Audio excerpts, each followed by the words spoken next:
Estamos com a imagem aberta. Estamos com voz e imagem aberta.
Só um pouquinho, Dari.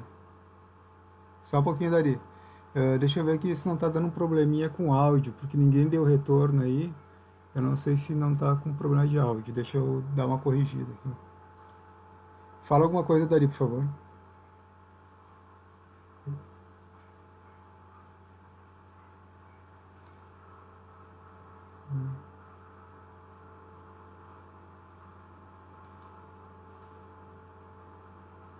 Só um pouquinho, Dari. Só um pouquinho, Dari. Deixa eu ver aqui se não tá dando um probleminha com áudio, porque ninguém deu retorno aí. Eu não sei se não tá com problema de áudio. Deixa eu dar uma corrigida. Fala alguma coisa, Dari, por favor. É eu que estou ajustando aqui on fly aqui. Deixa eu trocar o meu fone, talvez meu fone esteja interferindo. Não é o seu, não. O problema é aqui da minha parte mesmo.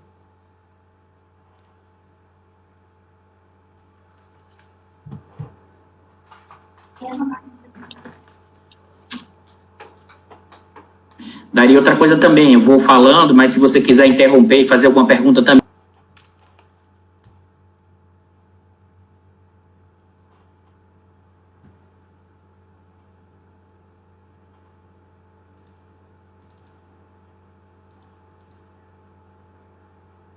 Live fica mais interessante a interação. Se eu ficar aqui meia hora, 40 minutos, o pessoal vai embora da live. Tá certo. Pedir pro pessoal então, aí se que você... agora eu acho que eu resolvi o problema. Se quem puder dar um retorno aí se está saindo o som. Mas pode continuar falando aí. Ô, Rita, tá bom o som pra ti, Rita? Schwenteler, dê um ok aí pra nós aí. O Jesus. Isso. O pessoal vai embora da live. Tá entrando gente aqui, vamos lá. Ô, Daria, eu fiquei pensando aqui. Ó. O pessoal tá dizendo que tá legal, tá escutando lá. Mas aí, voltando então à apresentação aqui, já falei bastante aqui, vamos escutar um pouco o Eduardo aí. Uma coisa que eu pensei agora no ar, não tinha falado com você antes de começar, mas se você não acha interessante, por exemplo, porque eu vou, e tá, até para o pessoal que está vendo a gente aqui, eu vou falar uma discussão sobre geopolítica, do que é essa crise do setor de petróleo hoje, dado esse cenário do Covid, dada a questão da geopolítica, dos impactos disso na gestão da Petrobras, tá? Então, a questão que eu vejo, eu acho que essa formar dois blocos. Então, eu falo entre 10 e 15 minutos o primeiro bloco sobre a questão de geopolítica e um outro bloco a gente faz, aí vem as perguntas, e outro bloco a gente faz a questão da Petrobras. O que é que você acha? Eu não comentei com você antes porque veio essa ideia sua agora. Pode ser, não. Vamos lá, gente. Vamos vendo também quais são os interesses que as pessoas vão colocar aí nos seus comentários. Então, quiser começar, Eduardo. Então, vamos lá. Falar aí. Fala aí a primeira parte aí, e nós vamos, e eu vou de vez em quando eu vou te interromper aí porque às vezes a gente vai falando as coisas como a gente tem que, algumas coisas não ficam muito claras na fala. Não, pode interromper tranquilo. Então tá, toca a ficha então. Então vamos lá. Primeiro, novamente, boa tarde a todos que estão aí assistindo essa live do Sindicato do Rio Grande do Sul. O que é que eu vou me concentrar nessa apresentação, tá? E o que, inclusive, vocês me pediram como entender hoje a questão do setor do petróleo no meio dessa crise do Covid-19 associada a uma questão geopolítica internacional, uma disputa entre OPEP, Rússia e América mais um. Eu vou explicar depois isso dessa história da América mais um, tá? E, ao mesmo tempo, entender quais foram as medidas, em certa medida, da Petrobras para resiliência da crise no curto prazo e quais são os efeitos disso no longo prazo. Nós vamos nos concentrar agora nessa parte, nesse primeiro bloco, né, para a gente discutir a questão da crise do setor. Na verdade, vários analistas desse segmento já têm apontado, tanto no mercado, tanto internacionalmente como nacionalmente, que essa é uma das maiores crises do setor de petróleo nos últimos 100 anos. E por quê? Porque o setor de petróleo foi fortemente impactado por dois fatores. O primeiro, a Covid. É isso que nós estamos vivendo agora, que é o efeito da pandemia Covid-19, isso gerou, e a necessidade foi fundamental para evitar as pressões no setor de saúde, foi necessário o isolamento social para evitar o aumento, né, da expansão da doença no espaço de curto muito tempo. Então, o isolamento social é uma condição necessária e tem sido adotada em todos os países, né? Só que isso necessariamente implica em quê? Né? Isso implica, né, numa forte redução de alguns setores da produção, como também do consumo. Isso é inevitável. Inevitável. Tá? Porque as pessoas estão em casa, e aqui a gente tem que ter o cuidado, porque é uma espécie de economia de guerra, tá? Mas não totalmente. Por quê? Porque alguns setores vão demandar muito mais, vão ser muito mais demandados. Ou seja, consumo de alimentos básico aumentou a demanda no período recente. GLP aumentou a demanda no período recente. E aumentou por quê? Porque as pessoas estão em casa. As pessoas não estão comendo na rua. Então as pessoas estão cozinhando muito mais. Talvez em termos históricos seja a maior demanda, vai ser provavelmente a maior demanda de GLP, né, em um único ponto do tempo, porque ao mesmo tempo, outros setores, que aí vai de vestuário, mas também vai do quê? De gasolina, de diesel, a demanda caiu fortemente. Então essa é uma característica que eu estou dando especificamente no setor de petróleo e gás e dos seus derivados, mas é também uma característica de toda a economia mundial. Tá? E isso implica uma crise, uma redução da demanda muito profunda. A Agência Internacional de Energia divulgou, acho que ontem ou anteontem, o seu último relatório, tá? E aponta uma queda da produção, tá? Desculpa, da produção não, pessoal, da demanda de petróleo em 2020, estima que seja em cerca de 10 milhões de barris por dia. O que isso equivale? Aproximadamente uma queda de 10% da demanda no ano. Só que eles preveem para o mês de abril, que é o mês que a gente está agora, o mês corrente, uma queda do consumo de 26 milhões de barris. Tá? Essa é uma característica da crise, e aí eu estou apontando o quê? O efeito da Covid sobre o setor de petróleo. Isso vale para o setor de exploração de petróleo, e isso vale para a questão dos derivados.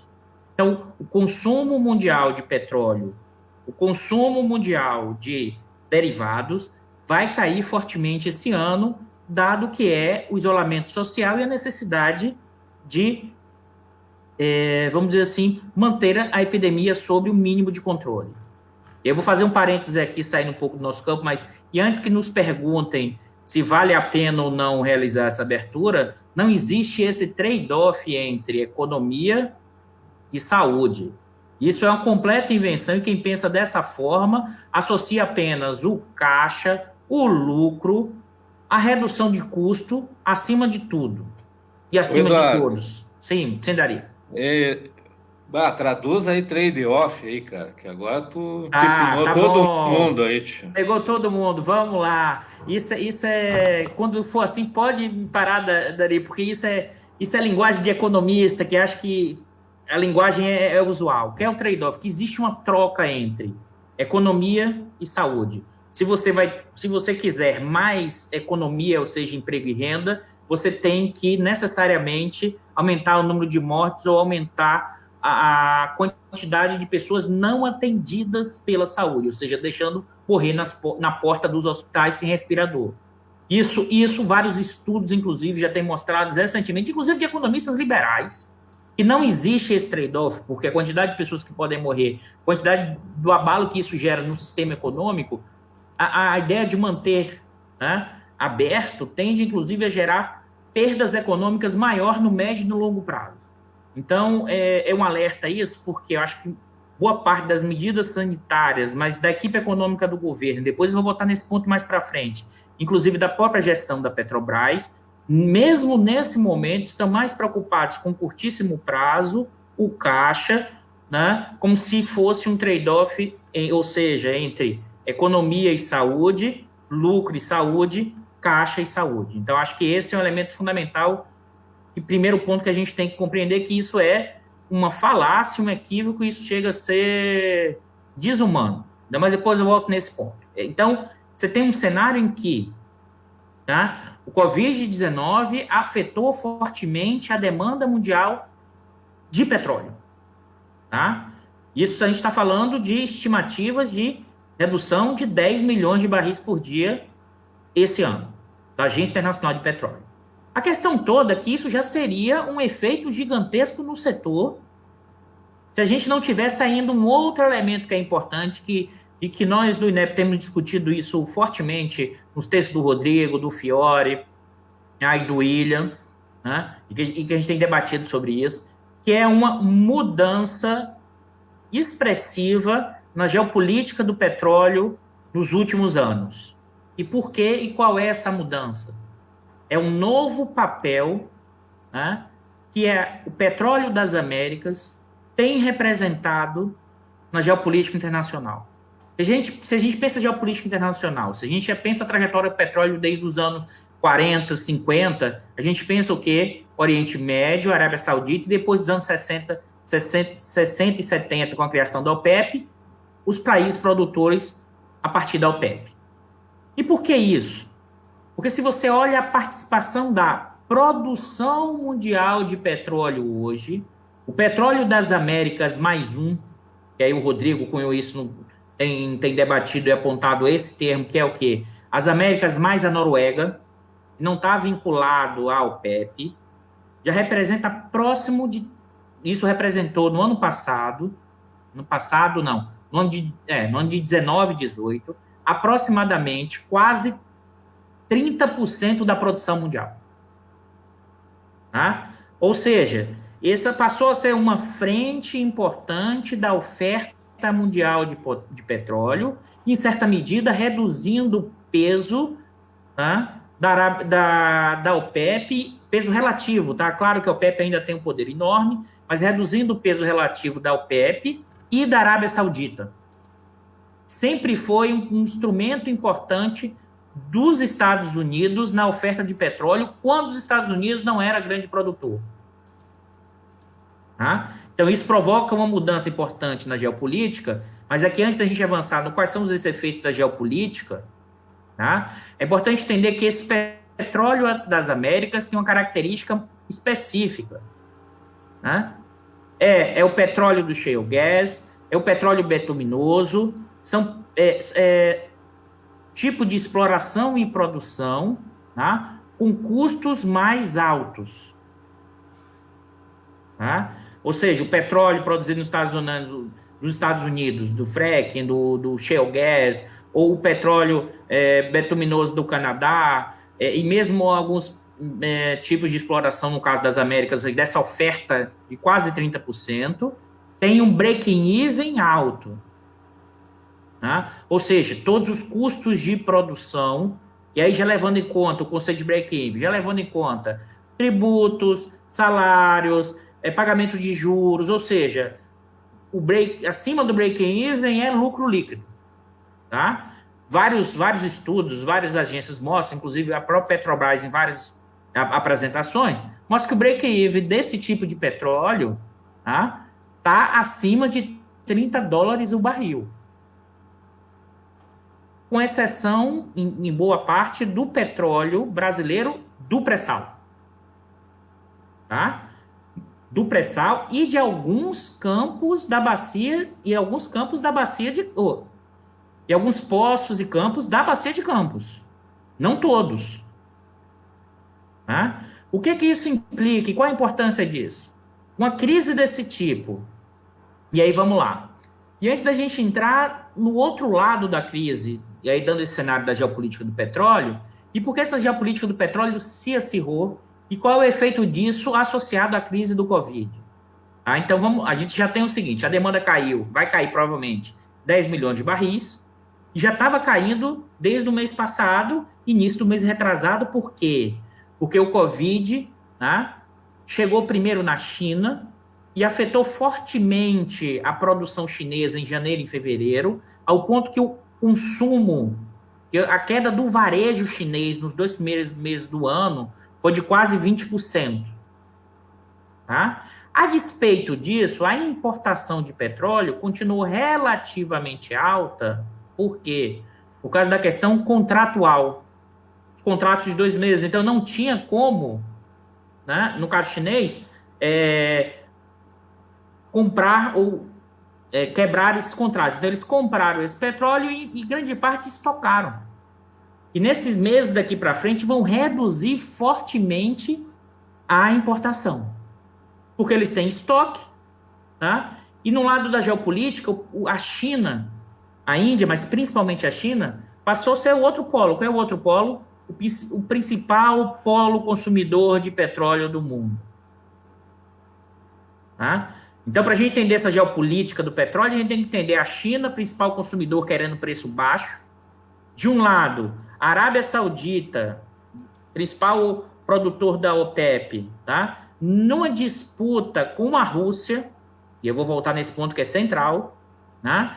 E ao mesmo tempo, no jogo da geopolítica a partir da produção do petróleo nas Américas mais um, que é toda a América e mais a Noruega. Tá? Ou seja, emergiu novos atores nessa geopolítica do petróleo, como a gente já alertou aqui em várias falas, que é marcada não só pela questão da acumulação no sentido de estrito senso microeconômico, ou seja, claro que toda empresa de petróleo lucra muito, é evidente, mas para lucrar muito você precisa ter o quê?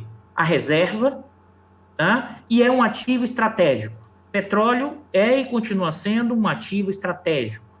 Né? Não por acaso todas as guerras que a gente viu no Oriente Médio têm como fundo a questão do petróleo. E se a gente olhar o que é a nova geopolítica dos Estados Unidos na América, o quanto passamos a ter mais instabilidade política no período recente, dadas nossas descobertas e dadas novas descobertas do petróleo nas Américas. Tá? Então, é um cenário, e observe bem, que você já tinha uma disputa geopolítica, no caso da Arábia Saudita, com todos os seus problemas internos, tá?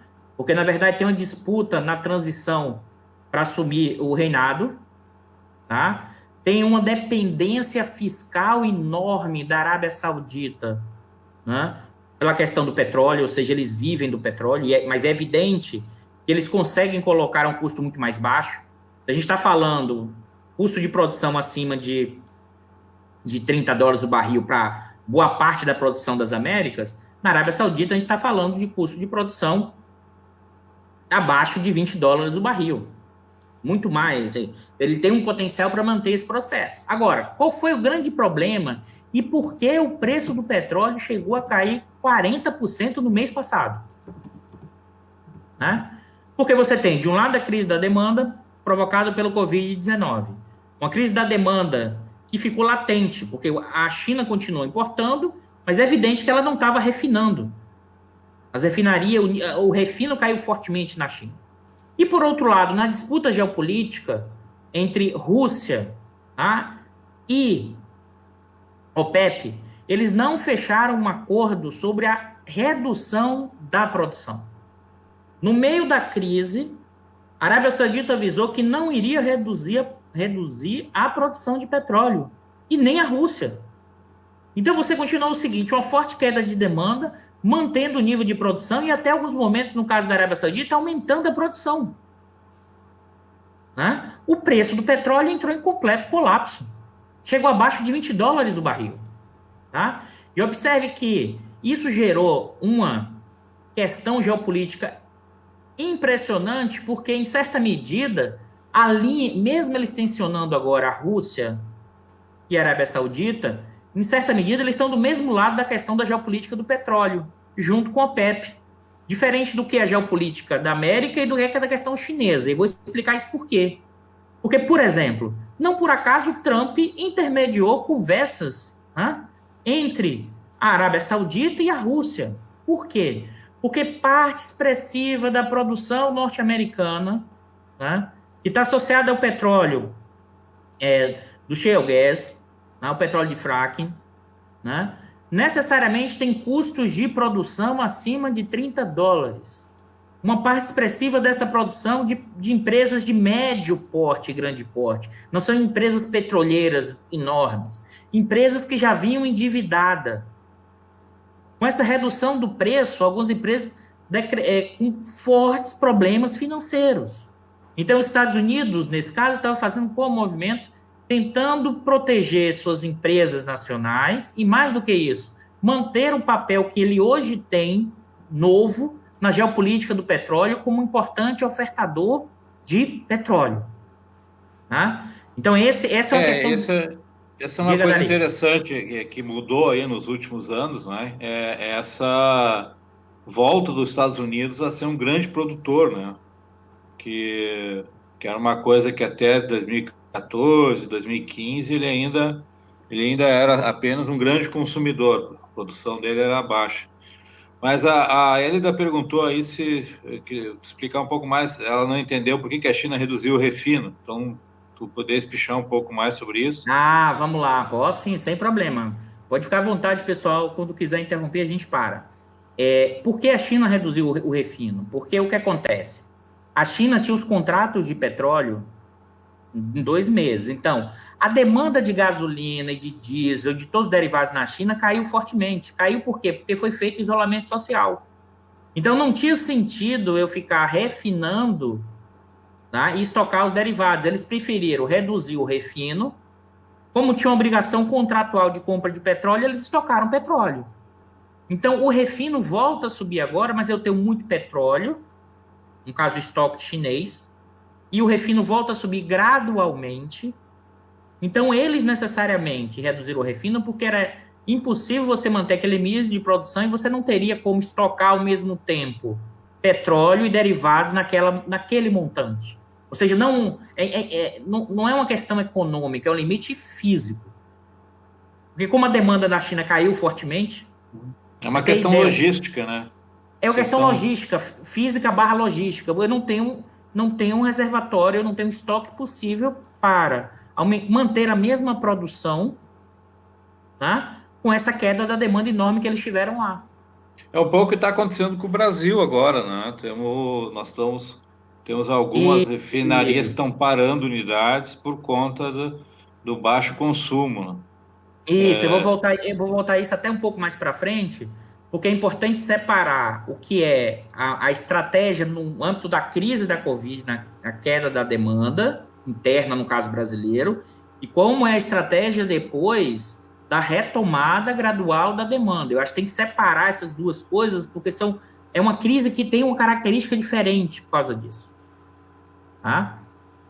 Mas vamos lá, voltando à discussão. Qual é o problema? O problema é que você tensionou entre Rússia e Arábia Saudita, ao ponto que o Trump teve que tentar mediar a negociação para viabilizar a produção de petróleo dos seus produtores internos e continuar ofertando. E aí, Dari, você trouxe um ponto que, assim, uma mudança muito rápida, porque, na verdade, os Estados Unidos, além de ser um importante produtor interno, que era voltado todo o mercado interno, ele passou a ser exportador líquido de petróleo, tá? E com taxas e com exportações líquidas crescentes, né? As estimativas da Agência Internacional, antes da crise do Covid, antes desse nível de preço, apontavam os Estados Unidos como ofertador mundial de petróleo, ou seja, exportador de montantes bem superiores, inclusive, do que esses 30%. No sentido das Américas, ou seja, crescendo inclusive, e no caso da América mais um, as estimativas antes dessa crise do preço, né, as estimativas da Agência Internacional apontavam que a América mais um ia passar o PEP acho que em 2030, se não me falha a memória dessa data do período, mas não era um longo cenário de tempo, não era um tempo longo para haver essa mudança na predominância desse processo. Então, vamos lá. O que é que você tem nessa discussão dessa geopolítica? Tá? De um lado, a China querendo petróleo barato, tá? E forçando a barra para manter petróleo barato. É por isso que as empresas chinesas estatais que têm petróleo na América não vão reduzir a produção. Eles vão continuar com sua produção, inclusive vão tentar aumentar a produção mesmo com esse preço relativamente mais baixo, porque as empresas estatais chinesas operam olhando o lucro, mas operam também o quê? Levando em conta dos interesses do Estado chinês. E que, nesse momento, Para a China, petróleo mais barato é um elemento importante. Tá? Acho que aqui é uma diferença que depois eu vou voltar a discutir do que é a empresa estatal Petrobras, nesse momento atual, e do que são as 3 grandes empresas estatais chinesas, que nesse momento não vão diminuir a produção, isso eu não tenho dúvida nenhuma, porque para não reduzir, inclusive, a oferta, né, e o preço mundial nesse momento, porque para a China ela vai querer o quê? Manter o preço relativamente baixo. Tá? Então, acho que esse é o primeiro ponto importante. A questão toda entre Rússia, tá, e Arábia Saudita é porque a Arábia Saudita, como eu alertei, tem um problema interno gigantesco, tem uma dependência do petróleo ainda maior, e eles não conseguiram, vamos dizer assim, os projetos em áreas outras, eles não conseguiram avançar. Então, tem uma guerra interna fratricida, e é fratricida literalmente, entre os irmãos da sucessão, e que precisam fortemente da questão do petróleo, e eles preferiram, e antes do acordo, eles preferiram bancar, vamos dizer assim, uma disputa geopolítica com a Rússia. A Rússia depende do petróleo, mas depende de um montante bem menor. Tá? Então, e aqui acho que é um ponto para ressaltar, e mesmo com o acordo que foi feito, o que é que aconteceu? O acordo que foi feito prevê uma redução de aproximadamente 10 milhões de barris. Tá? Só que agora, em abril, a demanda vai cair 29 milhões de barris. E os outros 19 milhões de barris? Quem vai resolver isso? Por isso que, mesmo com o acordo, o preço do petróleo subiu um pouco, mas ficou na faixa dos $30. Não subiu no montante como alguns esperavam. Tá? Observe que o fenômeno ele é atravessado hoje pela questão da geopolítica internacional, com essa mudança desses novos atores na questão da economia política do petróleo. Ele é atravessado pela Covid, pela queda forte da demanda, né? E nesse contexto, e aqui tem uma pressão enorme que vai acontecer dos Estados Unidos para que os outros países da América reduzam sua produção. Tá? Porque o Trump já avisou, os Estados Unidos já avisou que não dá nesse momento para reduzir sua produção. Então, a disputa pela questão da redução da produção, que isso afeta preço e que isso viabiliza ou não determinado tipo de exploração de petróleo. E aqui o parênteses é a ideia da renda da terra. E eu vou explicar isso. Que história é essa da renda da terra? Ou seja, o mercado de petróleo, ele não é a ideia de concorrência perfeita. Ou não é um produto com uma mercadoria que funciona igual em qualquer momento. Por quê? Porque cada poço, cada projeto e cada tipo de petróleo tem um custo de produção, tem um custo de extração diferente. E a um dado nível de preço, esse poço se torna viável ou não viável economicamente. Tá? Então, tratar o petróleo como uma ideia da concorrência perfeita, como uma mercadoria como outra qualquer, que, ainda mais nessa geopolítica atual, em que tem custos de produção, ou seja, break-evens diferentes em cada espaço territorial diferente, cada região, é uma completa, e aí não vou me arvorar de falar, uma completa insanidade. Tá? É uma completa insanidade. Ainda mais numa conjuntura como essa. Tá? O governo norte-americano, inclusive, provavelmente vai nos pressionar para reduzir a produção da Petrobras. Tá? A produção a Petrobras já anunciou redução de 200 mil barris por dia. Tá? Isso dá aproximadamente 8% da produção em relação ao ano passado. Tá? O governo norte-americano vai pressionar ainda mais essa redução da produção. E aí um alerta que eu vou voltar um pouco mais para frente, Dari. É evidente que a produção de petróleo, em certa medida, da Petrobras, vai ter que se ajustar e ter que ser, em certa medida, reduzida. E depois eu vou voltar nesse ponto. Tá? Mas não por questões de pressões norte-americanas ou não, como eu quero voltar um pouco mais para frente, como me parece que a gestão da Petrobras atual tem adotado a sua estratégia de resiliência, aproveitando o cenário de completo caos institucional, um completo caos provocado pela crise Covid-19, para manter a sua estratégia de longo prazo de reduzir o refino, para reduzir o tamanho da empresa e para focalizar o negócio. Tá? Ou seja, isso não tem sentido nessa geopolítica atual. Mas aí, dentro desse cenário da geopolítica atual, e eu vou deixar isso acho que para um pouco mais para frente, que é a questão da Petrobras em si, você tem uma mudança muito profunda nessa geopolítica. Tá? Ou seja, vai aumentar fortemente a tensão e nós passamos a entrar nessa órbita de geopolítica porque nós passamos a ser exportador líquido de petróleo, com tendência de aumento, dado que é a exploração do pré-sal. Nós estamos como um elemento importante nessa América mais um. Só que nós estamos cada vez mais alinhados, né? Não é nem alinhado, com um completo acoplamento das estratégias norte-americanas, que inclusive Diga, Dari. Na verdade, a gente está quase como um serviçal da política americana, porque não tem a menor condição de, com esse governo, de implementar uma política mais soberana em relação a essa questão. Não, sem dúvida nenhuma. A questão do petróleo, pensada a partir de uma autonomia nacional, nesse momento ela está completamente jogada no lixo. E arrisco dizer que isso, em parte, vale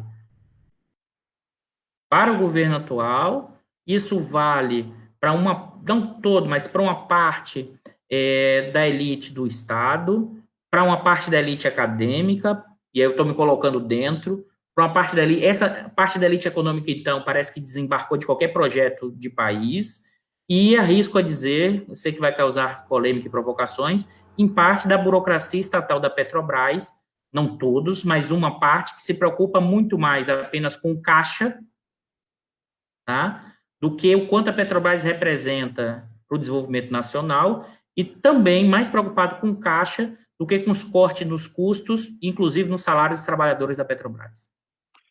Eles têm que garantir o bônus, né, de 13 vezes a remuneração que eles vão receber a direção da Petrobras, né? Isso é uma coisa antiga já, o Eduardo, sabe? Tem um grupo de alta gerência da Petrobras que sempre preferiu gerenciar a marca Petrobras do que gerenciar a empresa. Até porque gerenciar a empresa implica tu ter que se relacionar com sindicato, operário. Essa coisa incomoda muito, é mais fácil terceirizar tudo. E ainda mais, Dari, gerenciar uma empresa estatal. Porque a Petrobras é uma empresa estatal, ela não é uma empresa privada.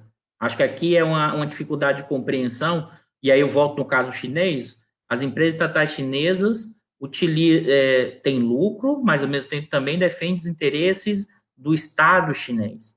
Isso vale para a empresa estatal norueguesa. E também, antes que pergunte assim, não, mas a China é comunista, antes que falem isso, a estatal norueguesa, tá? Tem o seu lucro, mas leva em conta os interesses do quê? Do Estado norueguês. Não por acaso o Trump defendendo as empresas do fracking, do shale gas, do petróleo, está defendendo o lucro e também o papel estratégico que o petróleo tem nessa geopolítica. Então, o que acontece? Nesse cenário geopolítico, depois eu volto para a discussão da Petrobras e vou fechar esse bloco da questão da geopolítica. Se vocês quiserem mais, eu avanço, mas para fechar esse bloco da geopolítica, qual é, acho que o ponto fundamental como resultado desse novo cenário nessa geopolítica internacional? China pressionando para reduzir custos para preços baixos, Arábia Saudita e Rússia, e no caso, OPEP e Rússia, olha que contradição, né? Olha que contradição. Rússia e Arábia Saudita, que hoje estão em posições diferentes, os interesses econômicos são iguais, porque eles precisam manter um preço relativamente alto para aumentar os seus ganhos, porque eles dependem fortemente do petróleo. Tá? Por outro lado, os Estados Unidos, com essa queda do preço do petróleo e boa parte da produção da América, tá? Com custos de produção alto, tornam inviável esse tipo de produção.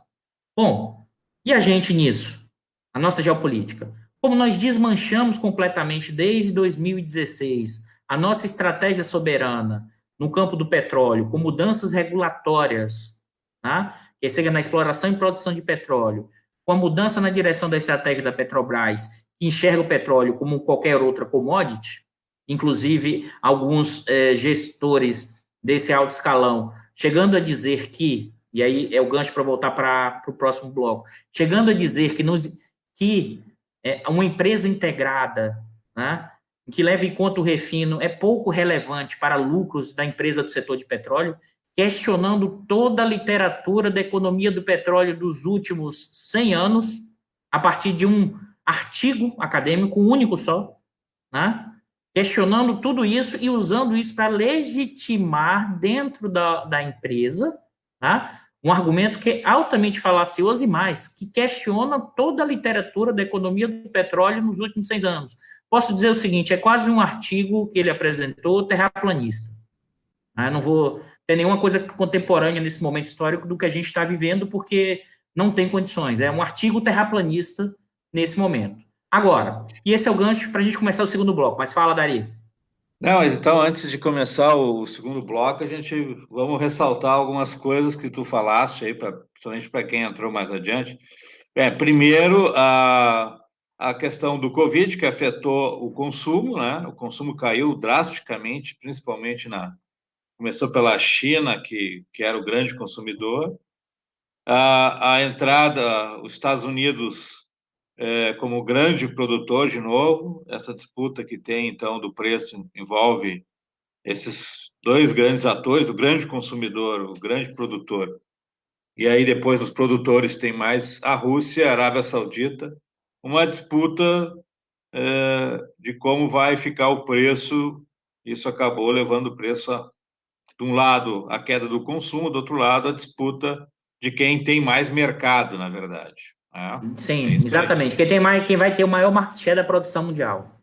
Tá O maior certo. mercado. Então, assim, problema. E o Brasil, nisso tudo, que poderia ter uma ação mais soberana, ou digamos, mais preocupada com o desenvolvimento, renda do país, felizmente está absolutamente subalterno à estratégia dos Estados Unidos nessa questão.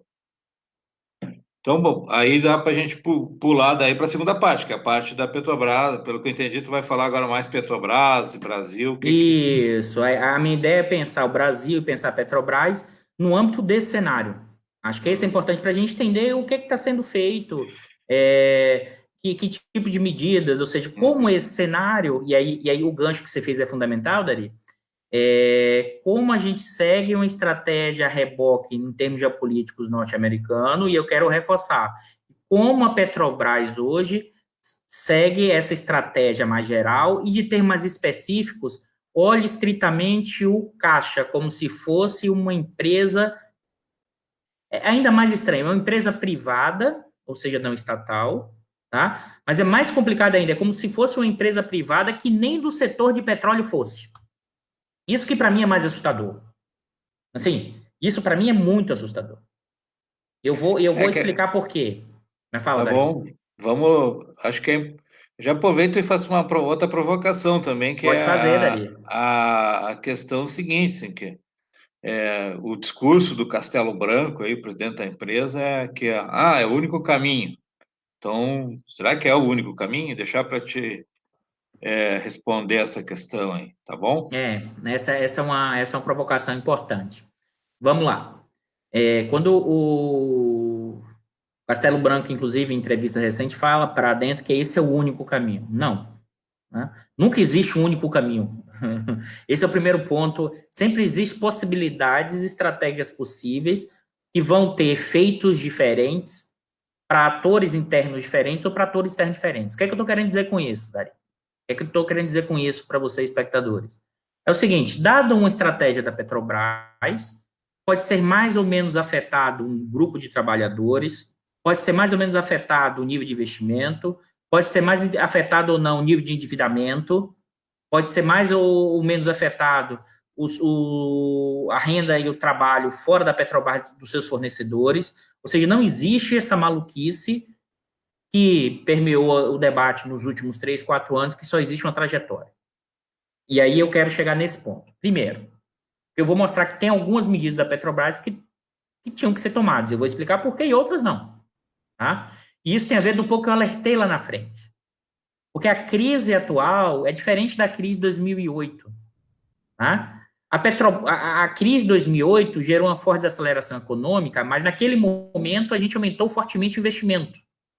Nesse momento, tá? Enquanto você tiver a pandemia, enquanto tiver o isolamento social, Não tem como você, inclusive, aumentar a produção. A China fez o quê? A China reduziu o refino. A China reduziu o refino. Aquilo que você alertou, tem um problema logístico, tem um problema de capacidade de estocar derivados.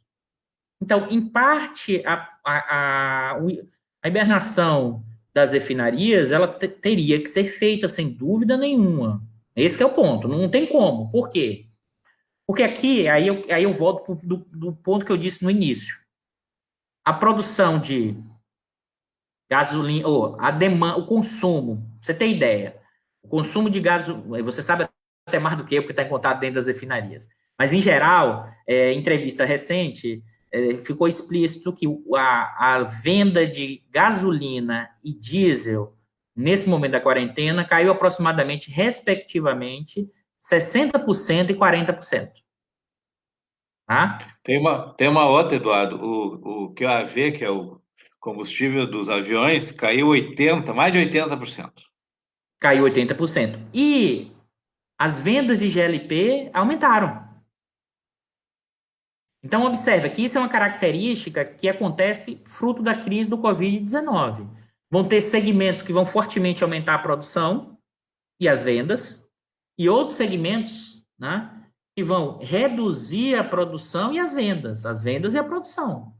Qual o problema na questão do petróleo? O petróleo é chamado, que a gente chama na economia, produção conjunta. Eu não tenho como jogar petróleo de um lado e só sair GLP.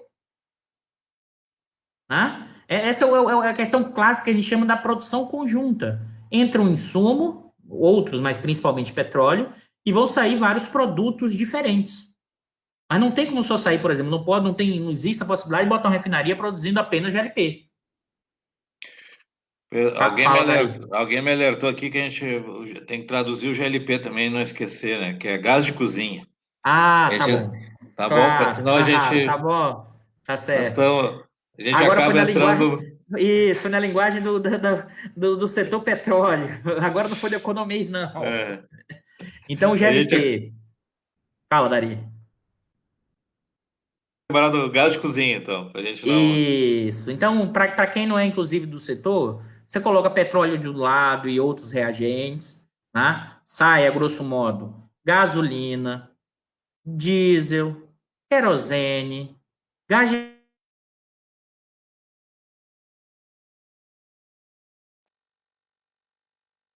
Caiu? Travou. cozinha, nafta. Eu caí? Tu deu uma Tá. travada. Voltou? Não, retomo sim. Posso começar aqui? Então vamos lá. Pessoal, diesel, nafta, né? Querosene de avião, gasolina de avião, porque inclusive tem diferença, mas é muito menos, né? Gás de cozinha. Então, isso a gente chama de produção conjunta. Nesse momento de crise da Covid, que está no Brasil e precisamos do isolamento, o consumo de gás de cozinha aumenta. Então, aumenta a demanda de gás de cozinha. Né? E arrisco a dizer, a gente lá do INEP já tem olhado esses dados, provavelmente vai ser uma das maiores demandas de gás de cozinha de todos os tempos, porque as pessoas estão em casa, elas precisam comer e elas vão demandar gás de cozinha, elas não estão comendo na rua, por causa do isolamento. Tá? Por outro lado, como já alertei até no início, vou voltar de novo esses dados, o consumo de gasolina caiu 60% e o de diesel 40%. Tá? Nesse contexto, eu não tenho como manter a produção, eu não tenho como manter o mesmo nível de refino. Necessariamente tem que aumentar a importação de GLP. A importação de quem? Feita pela Petrobras. Que, inclusive, o GLP, hoje, a forte importação, quase 95%, 96%, é feita pela Petrobras. Essa importação tem que ser feita pela Petrobras para evitar, inclusive, a questão abusiva de preço. Porque se outros importadores que não a Petrobras importarem nesse contexto de aumento da demanda desse tipo, eles vão jogar o preço lá para cima do mercado interno. Primeiro ponto. Tá? Segundo ponto, que eu acho que aí a Petrobras não deixou claro, nos últimos anos, aumentou fortemente a importação de gasolina e diesel. Então, a Petrobras perdeu market share no mercado interno nas vendas.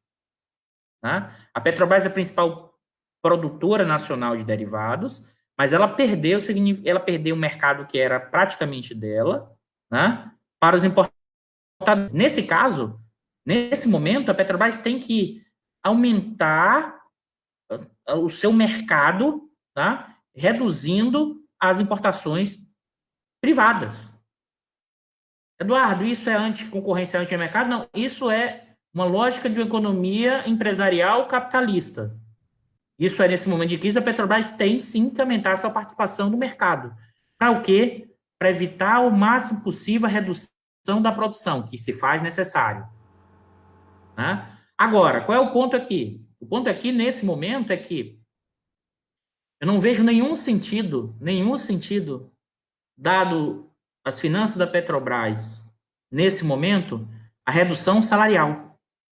Observe o seguinte, o mundo inteiro, o governo de todos os países do mundo está tentando manter a renda salarial. Está criando incentivos para as empresas para manter as pessoas empregadas e com o mesmo salário. A Petrobras hoje, que tem uma situação financeira relativamente confortável, né, diz que vai reduzir o salário. Né? Ao mesmo tempo, fazer um ajuste na redução dos custos operacionais, e eu já estou dando aqui as medidas oficiais apresentadas na página da Petrobras, a questão da resiliência, né? Redução de 2 bilhões de dólares dos custos operacionais, sendo que reduzindo 700 milhões de reais associados ao custo salarial. A Petrobras, nesse momento, né, reduzindo fortemente os investimentos. A Petrobras em comunicados dizendo, inclusive, que vai manter a estratégia do desinvestimento, da focalização da produção no pré-sal. Tá? E eu fico me perguntando, aqui para mim, assim, aí você vai dizer, Eduardo, em parte não é para fazer essas medidas, só parte delas. A redução da produção e a hibernação é um elemento necessário nesse momento, até quando você tem um forte isolamento social. Mas você não pode, nesse momento, transformar uma necessidade de curto prazo num reforço da estratégia que a Petrobras já vinha fazendo desde então, antes da Covid, que é o quê? Aproveitar um momento de calamidade pública, de crise sanitária, de crise social, para manter a mesma estratégia de redução do refino, de venda de ativos, e aqui isso não é só uma questão do desenvolvimento nacional. Eu vou voltar nesse ponto que eu já tinha falado. É uma questão de microeconomia. Em situações em que o preço do petróleo permanece baixo, o setor de exploração e produção lucra bem menos ou até perde, e isso é compensado com as margens da área do refino. Quando a economia voltar a crescer, depois da saída da quarentena, os analistas têm apontado que o preço do petróleo ainda vai continuar num preço relativamente baixo, e aí a estratégia da Petrobras me parece que é muito mais o seguinte, olha, vamos abandonar refino, vamos focar no pré-sal, e vamos ainda mais intensificar a nossa estratégia. Só que o pessoal esquece o seguinte, aí eu fico me perguntando em termos microeconômicos. Tá bom, é mais rentável no pré-sal, mas eu vou exportar petróleo cru num mercado internacional altamente instável, como está dando, em que as pessoas vão fazer controles e barreiras importantes, e tem uma disputa geopolítica enorme, e a gente vai operar como ofertador de petróleo, como se, sem levar em conta todas essas variáveis, sem levar em conta essa questão, e parece que no caso da Petrobras, sim, que aí eu acho que é uma miopia, mais só do que o alinhamento com os Estados Unidos, é uma miopia, né? Com essa crise, acho que ficou muito visível isso, assim, é um problema cognitivo que não consegue ir além do caixa, porque ele está olhando o fluxo de caixa de curtíssimo prazo. Esse é o problema, né, Eduardo, que a gente já percebeu e que a gente vem batendo aí nessa gestão, que ela é uma gestão financista, né, veio do mercado financeiro, e ela está num setor, que é o setor petróleo, onde tu tem investimentos que levam 6, 7 anos para maturar, né? Como é que tu vai operar no curto prazo nessa questão? E essa história da hibernação está muito claro para nós aí do movimento sindical que ela não é uma hibernação. é o fim da operação desses poços.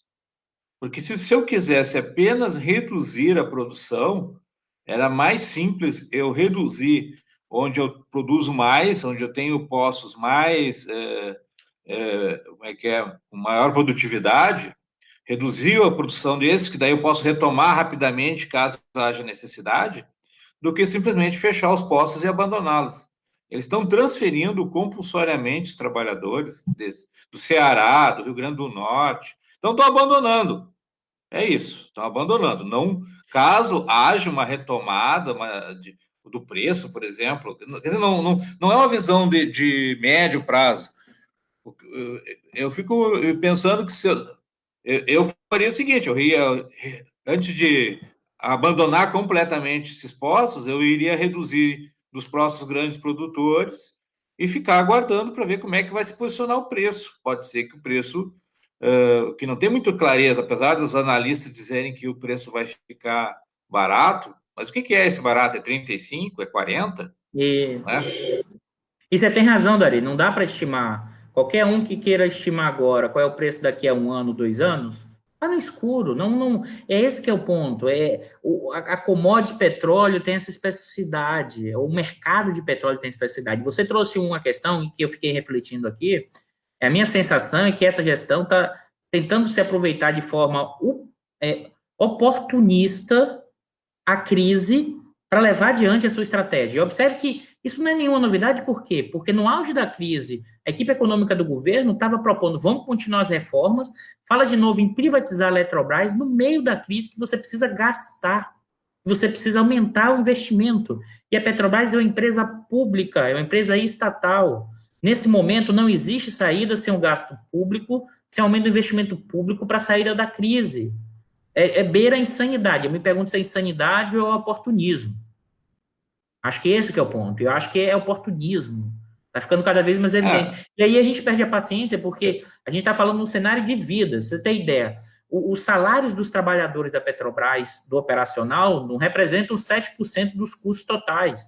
E se você coloca mesmo a parte administrativa, não chega a 17%. E aí você faz o ajuste em cima do custo do trabalhador, e aí alguém pode estar perguntando, não, mas esse pessoal, todo mundo tem que pagar com a questão da crise. Pessoal, entendam uma coisa, para vocês que não são do setor do petróleo ou essa discussão do economês. Queria contar uma historinha, uma falácia, que é o seguinte, não, todo mundo tem que pagar pela crise, vamos reduzir o salário.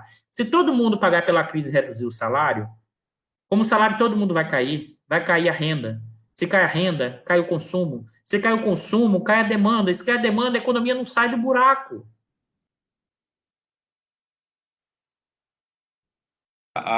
É que, assim, isso não pode dizer, mas para mim eles são criminosos mesmo. Estão garantindo o lugar deles aí depois que eles demolirem a empresa. Mas isso é um debate aí porque a gente já viu aí vários diretores da Petrobras aí que saíram da Petrobras e estão trabalhando em outras empresas do setor. Só para te dar um exemplo aqui bem, a gente teve aí no início do ano visitas, né, na refinaria de alguns possíveis compradores.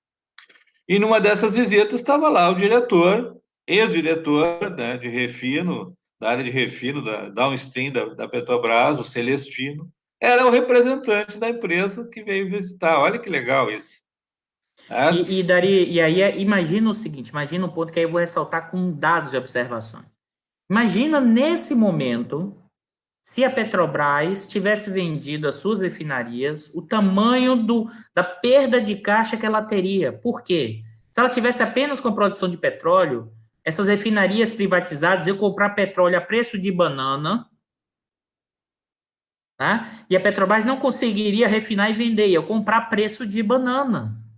Imagine o tamanho. E o problema é que eles continuam com essa estratégia. Aí que é o ponto, é uma estratégia que não cabe nem micro. Eu não estou nem pensando, depois eu posso voltar a falar, na questão nacional, da autonomia e do projeto. Eu estou falando da questão microeconômica. Eduardo, você está se apoiando em quem? Eu estou me apoiando em quase 95% da literatura do segmento da economia do petróleo, que diz que a empresa integrada, ou seja, integração vertical, a produção do poço ao poste, É um elemento fundamental para minimizar riscos. E por que riscos? Porque o preço do petróleo tem um componente de oferta e demanda, mas tem um componente geopolítico. E a gente tem muita dificuldade de mensurar o que é questão geopolítica. E é evidente que tem. É um fenômeno que é geopolítico e defende os interesses nacionais. Então você não consegue projetar o futuro nesse processo. E aí o que acontece? Quando o preço do petróleo cai muito, né, a margem de lucro no setor de exploração e produção cai fortemente. Onde é que você compensa isso? No refino, porque aumenta a margem do refino. Então, no caso brasileiro, você cai muito numa situação do preço, a Petrobras consegue compensar no refino. Imagine se eles tivessem implementado essa coisa maluca, se apoiando, imagine, um único artigo dizendo que toda a literatura anterior da economia do petróleo dos últimos 50 anos é equivocada. Aí eu posso dizer o seguinte, aí é um argumento falacioso, terraplanista, para justificar uma estratégia financista de curto prazo, em que o caixa, a redução, eu vou fazer uma paródia aqui, porque não tem como, é como assim, é o lucro acima de tudo e a redução do custo acima de todos. Isso vale para o Brasil e isso vale para a Petrobras hoje. Eu acho que é uma outra. Deixa eu te contar mais uma, então, que tu vai gostar aqui. Eles venderam a BR Distribuidora e estão fazendo uma força grande para conseguir fechar a venda da Liquigás. Agora está só esperando o CAD decidir isso. Mas eles venderam a BR Distribuidora e nós descobrimos que aqui no Rio Grande do Sul, a distribuidora fica aqui do lado da refinaria. Ela, de vez de comprar a gasolina da refinaria, ela estava comprando o máximo possível da gasolina do polo petroquímico. Que o polo petroquímico, ele pega a nafta petroquímica, né? Tira os elementos para fazer os plásticos e o que sobra é gasolina. Faz parte da mesma corrente. E aí, então, eles vendiam isso direto para várias distribuidoras, só que a BR não comprava deles. Por quê? Porque ela era a distribuidora da Petrobras, comprava da refinaria. Assim que venderam, o que ela passou a fazer? Passou a comprar essa gasolina e aqui chegou em alguns momentos, havia um certo risco de que a refinaria parasse unidades por conta do volume alto de gasolina que tinha, ela não tinha como vender. Olha só, olha como é interessante essa estratégia. Agora está parando algumas unidades por outra questão, que é uma questão contrária, que nós temos uma dificuldade logística aqui, que é o atracamento de navios aqui. Tem uma época do ano que é o lugar mais difícil do Brasil para atracar navios. Então, nós estamos com esse problema aqui. Mas tivemos, sim, o risco de que a Refap não poder operar ou parar unidades porque não tinha para quem vender. Olha que interessante, certo? Sim. Agora, imagina a seguinte situação. Que alguém que não é do setor e que está vendo essa live aí, daqui da gente, fala assim, não, Eduardo, mas se privatiza, esse é o discurso clássico, se privatiza, vai cair o preço, vai aumentar a concorrência. Isso só vale na economia da feira livre. Eu tenho que avisar o pessoal que boa parte dos setores produtivos, e menos ainda o setor de petróleo, ele não é economia da feira livre. E o que é isso, para explicar, sair da linguagem do economês? Isso significa o seguinte, os setores produtivos, e no caso, inclusive, das refinarias brasileiras, elas foram construídas para funcionarem de forma isolada, para reduzir custo, porque foi construída pelo Estado brasileiro. Isso significa o quê? As refinarias não concorrem entre si. Quando você privatizar isso, significa que você vai criar monopólios regionais privados. É muito mais fácil você controlar o monopólio estatal via o próprio Estado do que o monopólio privado. Então, a tendência é que os preços vão subir. Né? Isso é uma completa falácia. Assim, eu li os documentos passados pelo CAD, inclusive um dos conselheiros do CAD falou que a tendência é subir, porque o pessoal compara com os Estados Unidos. A infraestrutura logística dos Estados Unidos é uma. Aí o pessoal vai dizer, não, mas então vamos construir infraestrutura logística aqui? Não é viável economicamente construir a estrutura logística aqui. Eu vou botar 4, 5 dutos na refinaria antes de ter uma outra refinaria? Ninguém vai colocar o dinheiro. Logo. Só para ilustrar, diga, os Estados Unidos tem uma área geográfica mais ou menos parecida, maior que o Brasil, mas ele tem se eu não me engano, mais de 110 refinarias. O Brasil tem 13 refinarias, certo? Então, só A para ter uma quantidade, ideia. isso, e a quantidade de dutos de Sim, irrigação é impressionante. é impressionante. E a Europa também, a Europa tem mais de, se tu pegar toda a Europa, tem mais de 80 refinarias. Então, olha a E aí, diferença. isso. E aí alguém poderia dizer, ah, não, vocês estão pensando pequeno, vamos ser igual aos Estados Unidos. Assim, pensar isso de forma voluntarista é uma insanidade. Porque você não tem escala produtiva, você não tem escala de consumo. Como é que eu vou construir dutos e refinarias se ainda não tenho escala para produzir esse volume? E aí o pior de tudo, nós ainda aumentamos a importação do segmento privado para nosso mercado, que é o mercado relevante de derivados. Tá? É impressionante, aí eu queria voltar ao gancho, assim, isso que tudo que a gente está falando para aqui para vocês, telespectadores, assim, já era uma coisa que já vinha acontecendo desde 2016. A crise do Covid deixa explícito esses processos. Eu acho que aqui é um elemento importante, deixa muito claro para as pessoas o que estava em curso. Eu acho que eu posso dizer que isso vale para o Brasil, isso vale para a atual gestão da Petrobras. A minha sensação é que é uma mistura de curtíssimo prazo, financismo, e eu vou usar uma palavra forte, o botim. Eu vou tirar meu pirão primeiro. Quem vai se dar mal, é aí que eu volto, que é o custo da crise. Quem se dar mal não é um problema meu. Você não consegue pensar minimamente de forma coletiva. Você perdeu a capacidade de pensar o país, mas você perdeu de pensar a capacidade do corpo da Petrobras. Tanto é que você faz o ajuste em cima dos custos, e custo do que do trabalho, que nem é uma fonte principal dos custos operacionais da Petrobras. Porque eu quero transformar a Petrobras numa empresa cada vez maior de geração de lucro para os acionistas, né, que implica uma lógica de curtíssimo prazo de mercado e que não leva em conta nem o seu corpo de técnicos e funcionários. E aqui é o gancho para pensar, que é o outro gancho que eu acho que é importante para a gente fechar, eu falo muito, né, nesse instante você me corta, Dari, que é os impactos macroeconômicos. Aqui acho que é o ponto para a gente pensar estratégias de médio e longo prazo. Tá? Deixa Por eu te quê? fazer uma provocação, então. Fala, Ó, Dari. só para lembrar, já estamos com 1 hora aqui de live, né? Então Não, senão vamos. o Mas pessoal não aguenta mais. a conversa tá boa, e tal, mas a gente sabe que o pessoal Claro. não. Então vamos. A provocação é o seguinte, assim, qual o papel que a Petrobras poderia, claro, não com essa lógica que eles estão, mas que ela poderia ter no fim ou quando a pandemia desse uma baixada, aí, porque pelo que a gente está vendo, essa história do Covid, ela vai se estender no tempo aí mais do que o pessoal está imaginando, porque a cada dia essa doença apresenta uma surpresa nova, né? O pessoal não tem ainda muito claro como é que o efeito dela vai se dar. Parece que as pessoas estão estão tendo a doença de novo, estão recontaminando e tal. Não, como é um vírus novo, realmente fica essas dúvidas assim de como é que vai ser o futuro. Sim, Mas num momento que a pandemia desse uma baixada de bola, uma retomada econômica, qual o papel que a Petrobras poderia ter nesse sentido? E sim. eu já te provoco nisso aí para a gente vai lá Para tocar aqui. fechar, tá bom. Viu, Dari? Acho que o primeiro ponto que você ressaltou é o seguinte: eu acho que nesse momento, e aí ressaltando, né, a resiliência no curto prazo, enquanto o isolamento social está dado, não tem sentido você ajustar nem no trabalho e nem você ajustar tão fortemente a redução dos investimentos. Tá? Acho que você poderia manter ainda o planejamento para 2020, uma desaceleração ou até manutenção, mas não cair desse montante enorme.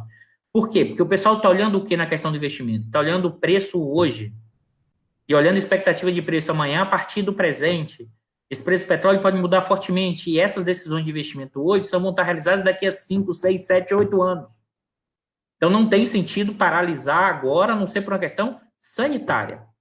Logo, quando o achatamento da curva se der, ou seja, quando a gente puder reduzir o confinamento de forma gradual, a quarentena de forma gradual, tá? Isso vai acontecer em algum momento a partir de dados técnicos, científicos, olhando os leitos, a Petrobras tem que assumir um papel de retomada e aceleração dos investimentos, articulado com mudança no setor de petróleo na questão do conteúdo nacional, porque essa crise deixou evidente, primeiro, em termos microeconômicos, a Petrobras tem que manter a integração. Não tem sentido privatizar o refino da Petrobras em termos microeconômicos, não estou falando nem em termos nacionais, em termos micro, para o lucro da empresa, para reduzir os riscos do negócio. Tá? Em termos de projeto de nação e macroeconômico, certa medida a retomada, é possível sim aumentar a retomada do investimento, né? E porque, e além de tudo, pensar num patamar de endividamento maior.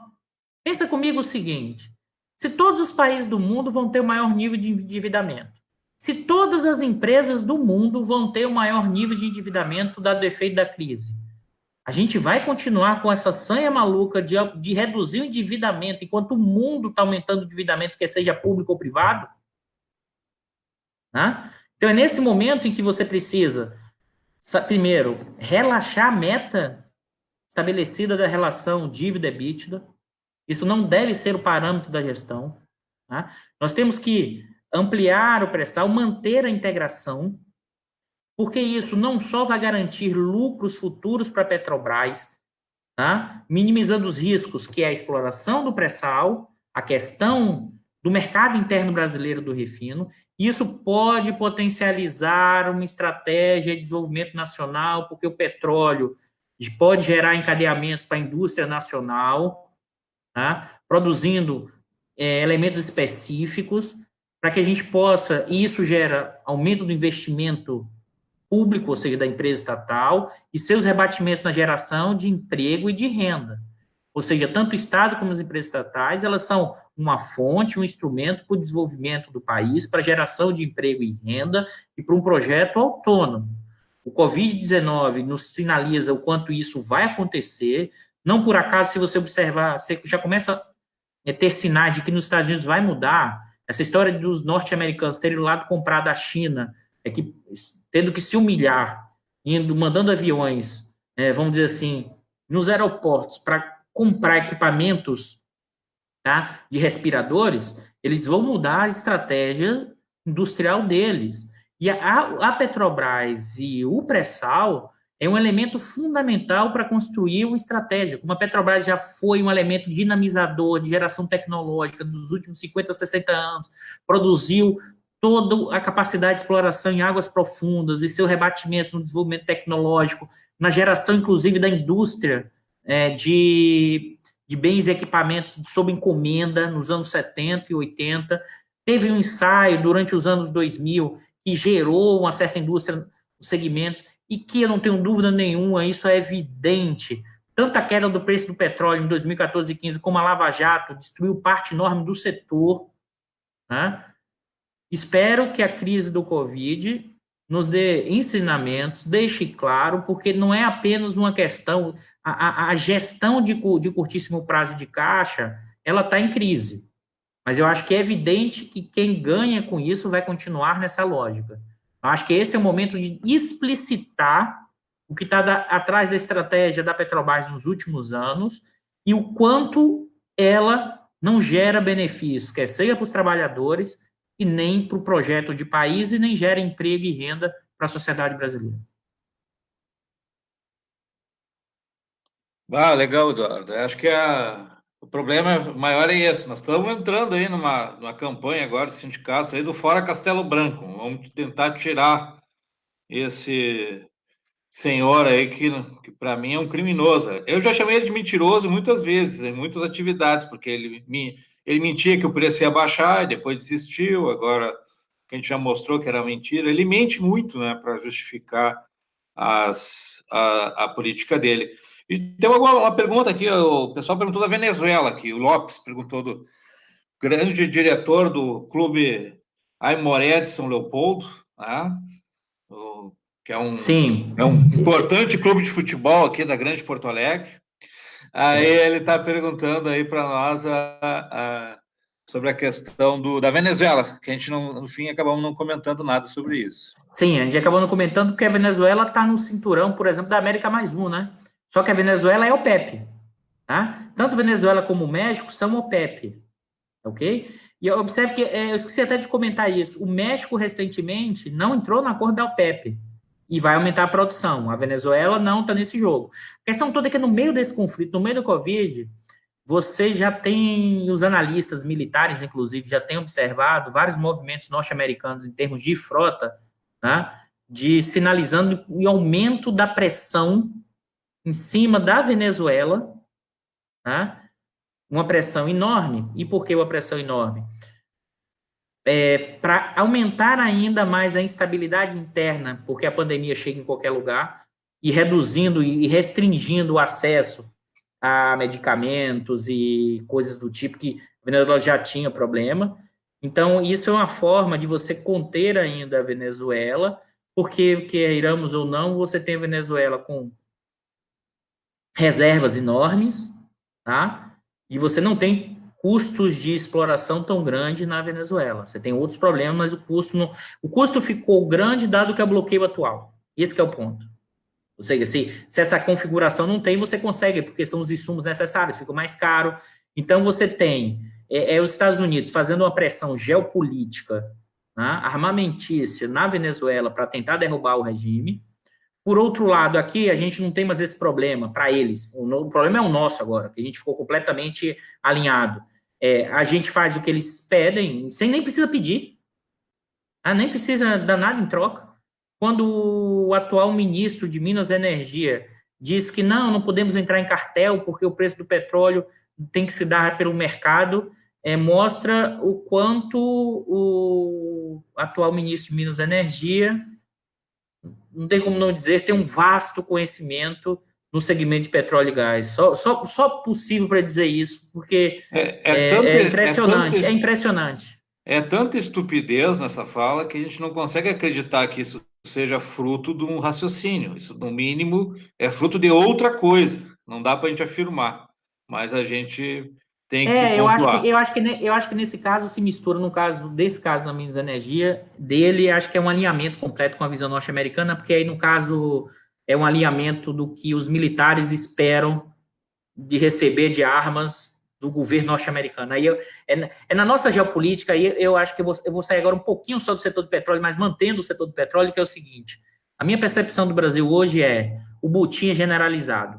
É todo mundo defendendo o seu lado no curtíssimo prazo. Isso vai, por exemplo, do setor empresarial, que chega a dizer o seguinte: abre tudo, deixa o pessoal morrer para eu ganhar. Olha que parte da corporação, principalmente da questão dos militares, que estão mais preocupados com a corporação e receber acordos de cooperação com o exército norte-americano, significa receber algumas armas ou fortalecer, né? Você vê segmentos bancários que agora aprova enormemente o salvamento aos bancos, porque garante a riqueza deles, né? Enquanto você dá um valor diminuto para os trabalhadores, enquanto a Petrobras corta salário no momento que você precisa ter renda e demanda para a economia continuar ativa, enquanto você fala de novo em privatizar a Eletrobras e ainda mantém a lógica de privatização das refinarias, no momento que fica evidente da necessidade para a própria Petrobras aumentar a margem, mantendo o refino. Sabe assim, é uma aceleração do tempo, é uma desestruturação institucional, é uma desestruturação de valores, tá?